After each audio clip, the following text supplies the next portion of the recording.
The air in the big room was super quiet, the kind of quiet just before something big happens. Lots of powerful leaders from Islamic countries stood in their long, fancy robes. Their eyes got serious as TV cameras started rolling. Then the big doors opened.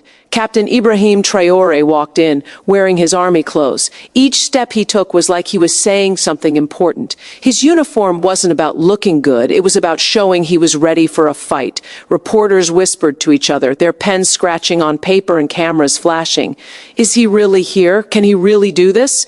People muttered, like a little storm in the room. Traoré didn't stop. He walked right to the group from the Gulf, lifted his arm, and shook their hands one by one. His handshake was super firm, like a guy who chose to be brave instead of just doing what he was told. A strong handshake, a hard nod. It all said, "We're a team." The leaders he met with were serious, but also proud. Cameras zoomed in to show this moment. A soldier from a small country in Africa was openly joining up with powerful Islamic countries, even though Washington told him not to. Across the world, in a special room, helpers quickly put the video on a big screen. Donald Trump leaned forward, his jaw getting tight. His helpers didn't know how to tell him the news. Finally, one spoke up. "Mr. President, Burkina Faso has just made its choice." He stood in front of the Islamic group and shook their hands in public. "He ignored your punishments." Trump slammed his fist on the table. "He can't do this. He can't go against America." The punishments were clear. His voice was so loud it even made the tough army guys nervous. The helpers shifted around, feeling uncomfortable. One cleared his throat. "Sir, with all respect, he's putting on a show. He wants the whole world to see that punishments don't scare him." Trump pointed at the screen, his face all red with anger. "That man is a soldier, not a leader. We will break him. Do you hear me? We will break him." Back in the room, the air felt thick and heavy. Reporters from the West scribbled fast, already writing their news headlines. "Traoré goes against us in front of everyone." African leader shakes hands with partners. "We told him not to." They thought they'd see fear in his eyes. They thought he'd be scared. But instead, Traoré stood tall. His voice was calm when he spoke to everyone. "We are told to choose between staying alive and having our pride. Today, we choose both. Burkina Faso will not kneel." His words went into the microphones and bounced out to the whole world. The people he was visiting clapped loudly. Some hit their staffs on the floor to show they agreed. Others raised their hands like they were praying for him. Outside, the world's reaction was split in two. TV news in the West showed the video over and over, sounding very upset. Their news anchors called him reckless, provocative, dangerous, but in little villages all over Africa, families sat around their flickering TVs, their eyes wide and their hearts feeling big. Kids whispered. He stood up to them. Farmers nodded slowly, saying, "Finally, someone speaks for us." Trump's helpers rushed to figure out what to do. "Sir, we can make new punishments right away. Stop money from coming in, take his money away, cut off every way he can get help." But another voice chimed in, quieter, more careful. A smart spy officer leaned forward. "Mr. President, this might not be as simple as just crushing a small country. Traoré isn't just challenging us, he's writing a new story. Every handshake is a message to Africa that they don't have to follow the old rules. If this idea spreads, our punishments might not be scary anymore." Trump glared. "Then we'll hit harder. We can't let him give other people ideas." Meanwhile, in Burkina Faso, the video of him spread like a fire. Moms in the market clapped their hands, smiling even though they looked tired. Young men played the video on their phones, saying his words out loud. Soldiers in their barracks stood a little straighter that night. They felt something they hadn't felt in years, pride. But being proud comes with a risk. Away from everyone else, Traoré's helpers argued. The Americans will crush us. We don't have enough money. We don't have the buildings and roads we need. This is a bad idea. Traoré's look was sharp. "What is a bad idea?" he asked. "A bad idea is to always live by someone else's rules. They punish us because they are scared of us being free. Let them be scared. We will get through this." It got quiet. Even the people who didn't believe him couldn't argue with how passionate he sounded. In Washington, the drama got bigger. Trump appeared on TV, pointing his finger at the little stand he was behind. Let me be clear. Any country that sides with Traoré will be in trouble. Burkina Faso will pay the price. No one goes against America and wins. That soundbite was heard all over the world. But in Africa, it didn't scare people. It made them mad. People heard not strength, but a big ego. A voice from far away was once again telling them what they could and couldn't do. In a dusty village in Burkina Faso, an old man shook his head as he listened to the scratchy radio. "They think we are children," he muttered. "But today our son has stood up." His neighbors agreed with him. The fight wasn't just about politics anymore. It was personal, a whole continent's pride against the world's most powerful country. And in the middle of it all was Captain Ibrahim Traoré, calm and not scared. His hands were still warm from shaking hands with friends who understood what it meant to fight back. The stage was set. The world was watching. The lines had been drawn. And for the first time, America realized that a soldier in West Africa had just shaken not only hands, but the very ground their power stood on. Long before Traoré shook those hands in front of the world, the warnings had already been given. Letters, phone calls, quiet threats, all saying the same thing from Washington. Don't join up with the Middle East. Don't test us. The Americans were clear. If Burkina Faso dared to work with Islamic countries, punishments would fall like a hammer. Gas shipments would be stopped. Banks would close their doors. Medicines would disappear from shelves. And in quiet whispers, American messengers made sure Traoré understood. You will be all alone. Your people will turn on you, and you will fall. But Traoré had heard these kinds of threats before. He remembered how the old colonizers had once told Africa the same story. Do what we say, or you will be hungry. And he had decided he'd had enough. The meeting where he made his choice was something he'd never forget. The room was tense, the air thick with fear. Generals and helpers sat at the long table, their faces half hidden by shadows. One man leaned forward, his hands shaking a little. "Captain," he began carefully, "we have to think about what will happen. America can crush us in a few weeks. The IMF will get very strict. We don't have much money saved up. If we go against them now, we're taking a chance with the lives of everyone in Burkina Faso." Across the table, another general's jaw got tight. "And what kind of lives do we have now?" he asked. "Lives spent being hungry, begging for help, watching our stuff get sent away to other countries while we're told to be patient? Not anymore." His voice cracked with anger. "I would rather be hungry but free than eat while someone tells me what to do." The argument got bigger, like a fire. Helpers listed numbers and facts that showed a coming disaster, but soldiers talked about being proud, about honor, about needing to break free before another group of kids grew up thinking that listening to others was the only way to survive. Finally, everyone looked at Traoré. He hadn't said anything yet, just listened. His fingers were pressed together quietly. When he stood up, the room went silent. His voice was steady, not loud, but sharp enough to cut through the noise. "We can't get freedom by being chained up," he said. "We can't tell our kids that being scared is the price for having food. If punishments come, let them come. But let it be known they came because we chose to have pride instead of being scared." The words hung in the air like a final decision. For a moment, no one spoke. Some bowed their heads, not wanting to look at him. Others sat up straighter, a spark of pride burning in their hearts. One of the younger helpers finally broke the silence.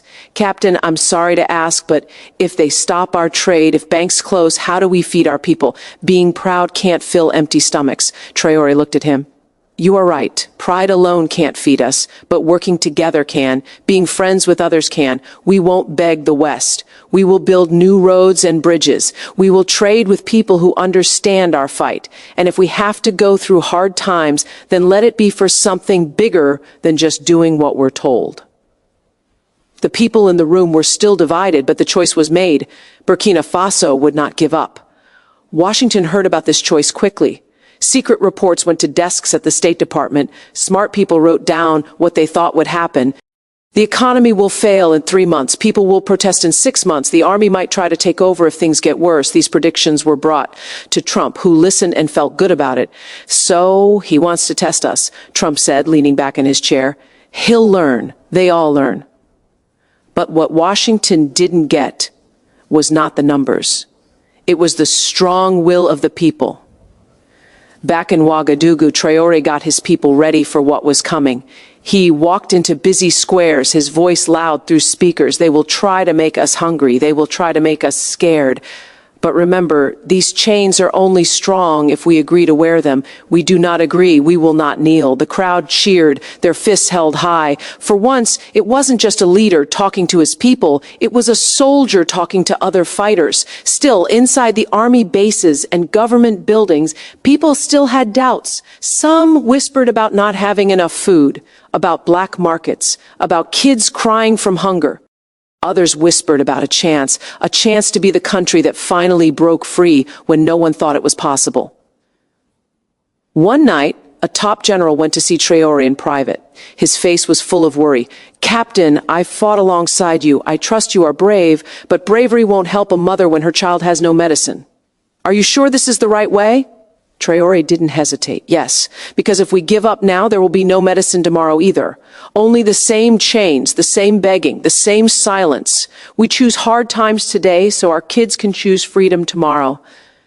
The general looked at him for a long time, then nodded. "Then I will stand with you." The news of Burkina Faso's bravery spread all over Africa, in the markets of Bamako, in the villages of Niger, in the streets of Dakar. People whispered, "Did you hear Traoré said no to America's orders?" Some laughed because they couldn't believe it. Others made a fist because they wished they were so brave. A new idea had been planted. In Washington, this idea was seen as a threat. Trump's helpers wrote speeches and plans to make Burkina Faso give in. But even as the first punishments were put in place, something new and unexpected started to happen. A new story that punishments couldn't stop. The fight was no longer about money or stuff. It was about being scared versus having pride. And for the first time in many years, pride had found a leader who was ready to risk everything. The world was watching. The clock was ticking. And as the storm of punishments got closer, Ibrahim Traoré's words echoed in every heart in his country. "We can't get freedom by being chained up." The plane landed in the Gulf as the sky turned a beautiful golden color. When the doors opened, Captain Ibrahim Traoré stepped out, not like a person begging for help, but like a man carrying the weight of a whole country.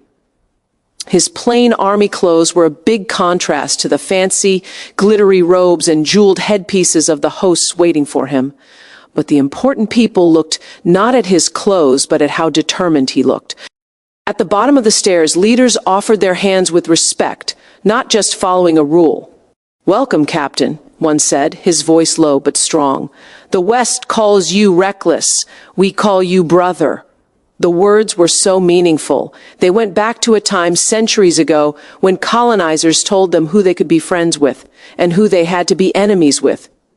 Traoré shook each hand firmly, his look steady. "I came not to beg," he said quietly, "but to stand with those who remember what it costs to fight back." That night, the room where the leaders gathered glowed with candlelight. The table was huge, filled with food to show how generous they were. But more than the food, the air itself felt important. It was full of unspoken truths, that by sitting there, they were going against Washington's orders. An old, wise leader, his beard white as snow, leaned close to Traoré as the evening went on. "You remind us," he whispered, "of when we first went against colonial hands. They threatened us with hunger, with war, with ruin. They told us we were too small to go against them. And yet, here we are, still standing, still free to make our own rules." Traoré's face softened for a moment. "We too have been told we are too small. But chains feel the same, whether they are made of metal or of debt. My people chose to have pride." The table went quiet as the old man raised his cup. "Then let it be known, your pride is not just yours, it is ours too. To stand with you is to stand for ourselves." The leaders nodded. Some said quiet prayers, others tapped their rings on the table to show they agreed. Cameras were not allowed outside, but the world would soon know because the Gulf leaders didn't hide their friendships. Across the city, reporters guessed why these powerful countries would risk making Washington mad for a small country like Burkina Faso. But in those halls, the answer was clear, because Traoré's bravery reminded them of their own past fights. During dinner, they quietly promised things to each other. gas shipments, medical supplies, food caravans, banking routes that American rules couldn't touch. "You will not be hungry," one leader said firmly, "not while we remember what it was like to be punished ourselves." Traoré listened, his face calm. "I am thankful," he said, "but I did not come here to be saved. My people must save themselves. What I ask for is simple, the right to choose our friends without being punished." The words hit hard. The leaders looked at each other, seeing in him something special, a man who didn't want to rely on others, but wanted to be respected. Meanwhile, in Washington, the video of Traoré's arrival was leaked. Trump's helpers rushed into his office, their faces pale. "Mr. President, it's on every news channel. He's being welcomed like a world leader. They're treating him like a hero of independence, not like someone to be avoided." Trump slammed his hand against the desk. "They're making fun of us. We punished him, and now he's having dinner with our supposed friends. This is not okay." His helpers looked at each other nervously. They had warned him before that punishments can go wrong when a person refuses to bend, and now Traoré wasn't bending, he was standing taller. Back in the Gulf, the night went on. Traoré was invited to speak. He stood up, his voice not grand, but full of strong belief. "My country is small. Our land is poor, but our spirit is not for sale. When we are told to do what we're told, we remember our old people who walked through deserts and storms, who lived without food, but never without pride. I stand here not just for Burkina Faso, but for every country that has been told it must choose between being hungry and being chained up. I choose neither. I choose freedom." The room clapped loudly. Some people stood, raising their hands high. Others whispered into their phones, already sharing his words. One Gulf prince leaned toward his helper and whispered, "He is no longer just Burkina Faso's leader. He is becoming a symbol of bravery." Everyone got the message. A man from one of the poorest countries in the world was being honored not for money or power, but for his courage. That picture was more dangerous to the West than any army. Outside, as Traoré left the hall, crowds of young people were waiting. Some shouted in Arabic, others in French, but they all meant the same thing: brother, brother. He lifted his hand to them, a soldier saluting not with rank, but with a feeling of being a team that night. In his room, Traoré sat alone for a moment. He thought of his people back home, of moms waiting in lines for bread, of kids with tired eyes. He knew the hard times weren't over. The punishments would get stricter. Things would be in short supply, but now there was hope. A helping hand had been extended. Not a handout, not pity, but a friendship. In Ouagadougou, the news spread by radio and TV. Families gathered around listening to the reports. "Our captain has had dinner with kings," one woman whispered proudly. A farmer added, "The world thought we would give up. Instead, we are being honored." Kids clapped, imagining their soldier leader standing in foreign rooms, not giving up. Trump's anger grew as African streets filled with celebrations. To him, every handshake in the Gulf was a direct challenge to American power. To Africans, it was proof that their voices mattered, that one of their own could walk into powerful rooms and not be scared. Traoré's image became bigger than his country. That night, he was no longer just the captain of Burkina Faso. He had become a symbol of bravery itself, a reminder that even the smallest country could stand tall against the weight of big empires. And as the Gulf leaders promised their help, the story was only just beginning. The punishments were meant to make him alone. Instead, they had introduced him to the world. The world was listening. In Washington, the air in the president's special office was thick with anger. The video of Captain Ibrahim Traoré shaking hands with Gulf leaders was played again and again on every screen. News channels were calling it a brave move. Smart people on TV were saying it was a big embarrassment for America. For Donald Trump, it was a total slap in the face. He leaned forward in his chair, his face red. They think they can ignore us. They think punishments are just words. He pointed his finger at the TV screen where Traoré stood proudly among leaders in fancy robes. This man, this soldier from a poor country, he's laughing at us. Around the table, his helpers shifted nervously. The person in charge of money cleared his throat and opened a thick folder. Charts and graphs were spread out on the table. Red lines pointed sharply down. Mr. President, our models guess that Burkina Faso can't handle the punishments for more than 8 weeks. By the 3rd month, not enough stuff will cause problems. By 6 months, their economy will fall apart. Trump slammed his hand on the desk. Good. Then we'll make a lesson out of him. The world will see what happens when you go against America. But not everyone in the room felt so sure. At the far end of the table, an army expert, a man who had worked in war zones for many years, spoke quietly. Sir, with respect, we've seen this before. Punishments don't always break countries. Sometimes they make them stronger. Sometimes people get behind the very leader we're trying to hurt. Trump's eyes got small. Are you saying we shouldn't do anything? That we should just let him make fun of us? The expert shook his head. I'm saying this might go wrong. Burkina Faso isn't rich, but its people are used to hard times.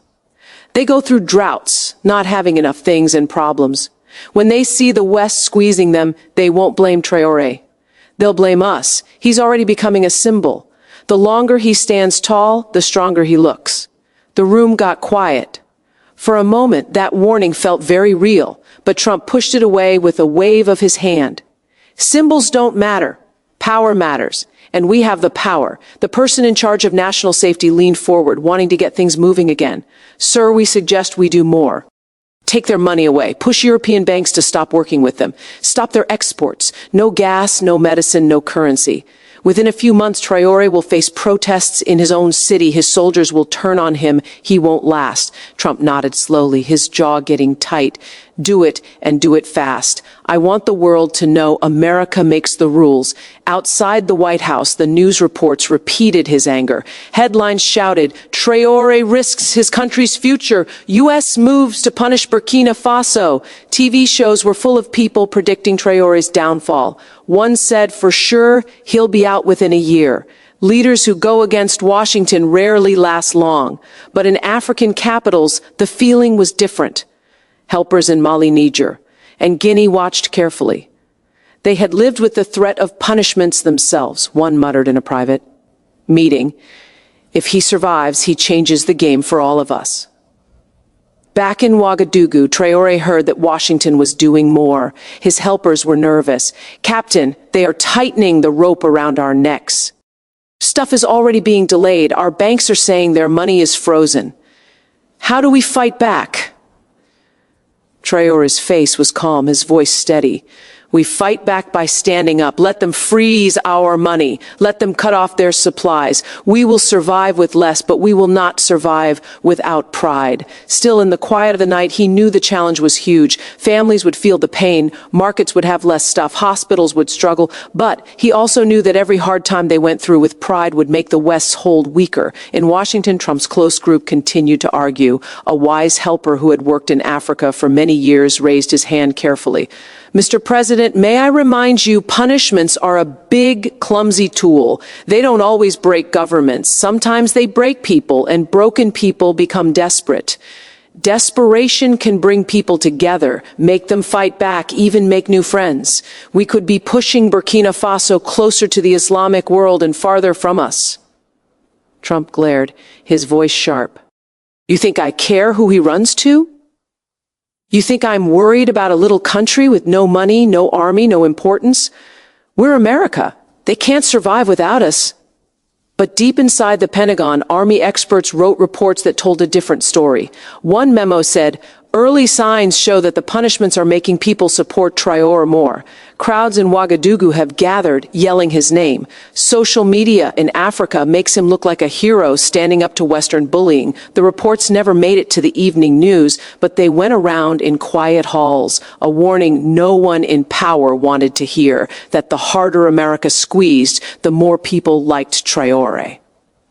Meanwhile, in the Gulf, the leaders who had welcomed Traoré saw the punishments as a chance. If the West closes its doors, one sheikh said, then we will open ours wider. Deals were whispered in back rooms, promises sealed with private handshakes. Every punishment that came from Washington was answered with a promise from the East.